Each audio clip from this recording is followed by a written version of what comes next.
ఈ ఓటమికి కారణం ఏమనుకుంటున్నారు? మా ఓటమి అననే అనం. ఇది రేవంత్ రెడ్డి అంటారు కదా, వాడు మాట్లాడే భాష ఇక నేను మాట్లాడదలుచుకోలేదు. మొగోడు కాదాడు ఆ పని చేసిండు ఈరోజు. ఒక ఆడామె మీద గుండాలను దించి దొంగ ఓట్లు దించి ఈరోజు నేను గెలిచిన అని చెప్పేసి జబ్బలు కొట్టుకుంటే కాదు, జూబ్లీ హిల్స్ ప్రజలు మొత్తం మాకే ఓటేసిండ్రు.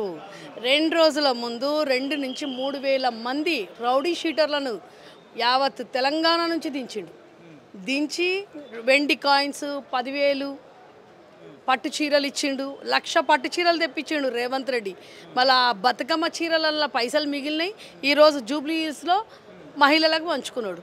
కాబట్టి 40,000 దొంగ ఓట్లు రేవంత్ రెడ్డి అనుకుంటుండు. రాహుల్ గాంధీ ఏమో దొంగ ఓట్లను అంటారు కదా, అవి చేయాలని చెప్పేసి తిరుగుతుండు వాడు. వీడేమో ఇక్కడ దొంగ ఓట్లు, ఖమ్మంలో ఉన్న ఓటుని ఈడ తెచ్చి జూబ్లీ హిల్స్ తెప్పించిండు. నల్లగొండలో ఉన్న ఓటు తెచ్చి ఈడ జూబ్లీ హిల్స్. వాళ్ళ తమ్మునికే 3 ఓట్లు ఉన్నాయి, అని బామ్మర్దులకు ఒక 10 ఓట్లు ఉన్నాయి. ఇట్లా వాడు గెలిచినా అని ఎట్లా అనుకుంటారు తమ్మి?